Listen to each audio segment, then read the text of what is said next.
Paul One Punch Doyle is one of the hardest men to have come out of Salford. A brutal street fighter who worked the doors through the Manchester Door Wars and was also a high-level criminal operator from the early days with Paul Massey, scamming in Europe to European-level drug trafficking in the 80s and 90s.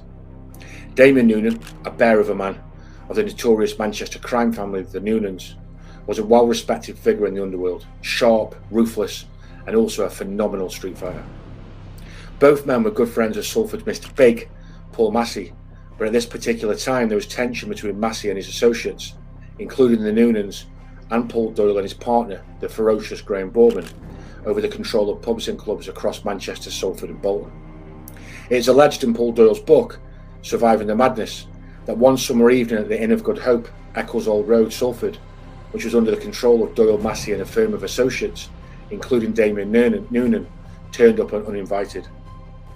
According to Doyle, the master of manipulation, Massey, had come along to offer the chance of Doyle winning 20k for fighting Damien Noonan in a straightener. At that time, Damien was rated as one of the best fighters out of Manchester and Doyle one of the best out of Salford. This was clearly a ploy of Massey to belittle his former friend Doyle and potentially wrestle control of the pubs he controlled the security of in Salford and Manchester. Doyle really had no option to fight, but refused to do so for money, and the two warriors decided to get it on there and then in front of a baying crowd of Massey and high-level criminal associates from Manchester and Salford, and Doyle's backup with the one-man army, Graham Bowman. To give you Doyle's precise encounter of the fight, I will now read his first-hand account from his book Surviving the Madness of the bloody encounter, and will give you my thoughts afterwards. I would also be keen to hear from anyone who had first-hand knowledge of the fight to get their perspective in the comments. Damien strode towards me looking as mean as I tried to look. He had everything you could wish for to be a top fighter: size, strength, aggression, arrogance. I could see he was oozing with confidence too. He threw the first punch and it was a beauty. He split my nose right down the middle. To be honest, it almost took my head clean off my shoulders. I was temporarily blinded. For the first time in my life I was fighting a man that I couldn't even see. It took me a full minute or so to get my eyesight back, but it felt more like a lifetime. In that first minute he gave me the worst beating I had ever received. Blood was pouring from my nose and he wasn't exactly allowing me time to recover. He fought just like I did, and he was bombarding me with blow after blow. I felt every punch and he continued landing thick and fast. I was swinging back but to no avail. I managed to back away from him before he could put me down. I started fighting him from range, which gave me a little breathing space, but I was still very much under the cosh. Once my eyesight had recovered, I strategically rushed in at him, sporadically throwing hard and fast in short, sharp bursts before retreating. He was a big, powerful bloke though, and he seemed to absorb everything I could land. I felt weak. I had my side back, but I hadn't regained my strength from his initial savage onslaught. He continued to come at me. He was one hell of a fighter. Everything I had heard was true. His power was awesome. Not only was I getting beaten, I was being punished, and I wasn't used to it. If there had been a referee, he would have stopped the fight. However, it was a street fight. It wasn't about winning on points. Fighting outside of rules is all about being the last man standing. I had always said that I would drink my own blood before letting a man beat me, and that is exactly what I was doing. In fact, I was almost drowning in it. A couple of minutes in a street fight is a long time, and I had been getting pummeled for about 10. For the first time in my career, I felt like it was only a matter of time before I was finished off. The thought of being beaten was almost embarrassing me, and picturing the Ordsall firm celebrating my defeat was eating away at me. Everything looked bleak, and I was thinking like a beaten man. Suddenly Noonan slowed up, and I heard an almighty gasp for air as he stepped back from me. That small action inspired me no end. It reminded me that he was just a man, and I had never feared another man before, nor was I about to start. Fuck you, breather, I thought as I rushed in on him, throwing some hugely aggressive, hurtful punches. Those shots had a much greater effect on him than my early ones. It was his turn to fight for survival, and he started trying to grab my shoulders to stop me swinging. There was no stopping me though. I wanted to put him through the hell he had put me through. I broke his nose with a punch similar to the first one he had hit me with. It wasn't just his nose that broke though. That punch seemed to break his spirit too. He continued backing away from me, but I continued my assault.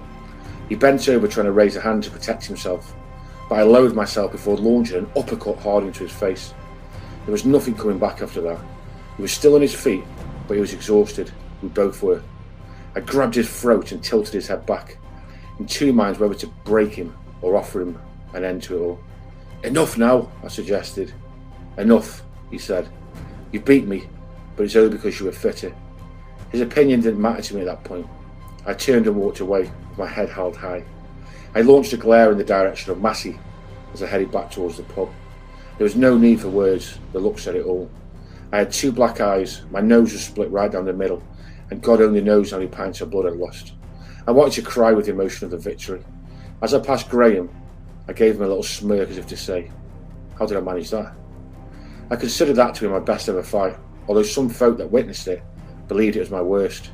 The fact that I was toe to toe with one of Manchester's greatest ever fighting machines and was inches from defeat yet turned it around fills me with immense pride, even to this day. Fighters that got the better of Damien Noonan are few and far between.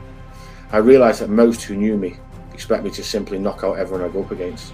But that can't always be the case, and a true fighter shows real spirit when he needs it most. It's all about your heart and desire when you're up against it in life. I showed mine that night. I also showed resilience, grit, strength, and importantly, on that occasion I proved I had the stamina to go the distance. There was nothing between us really except that I was the fitter man, and in the end that was enough to make all the difference. It didn't matter that I had been knocked about a bit, I still won. The only downside was that I hadn't taken the 20 grand bet, as that would have been the icing on the cake. A week or so later, me and the wife visited our favourite Indian restaurant in town for a quiet meal together. As soon as I pushed through the door, my heart sank. Sitting there bold as ever and surrounded by a table full of his entourage was big Damien Noonan. I was outnumbered 10 to 1, and by the looks of things, him and his mates were a few sheets to the wind, which meant anything could happen.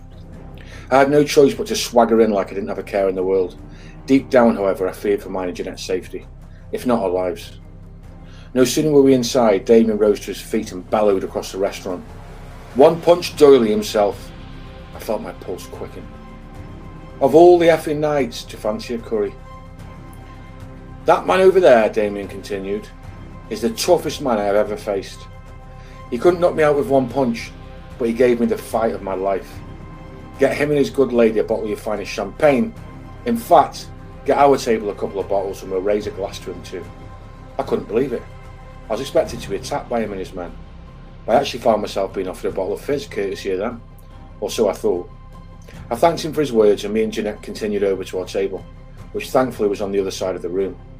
I felt I had to have one glass of the champagne just to be polite.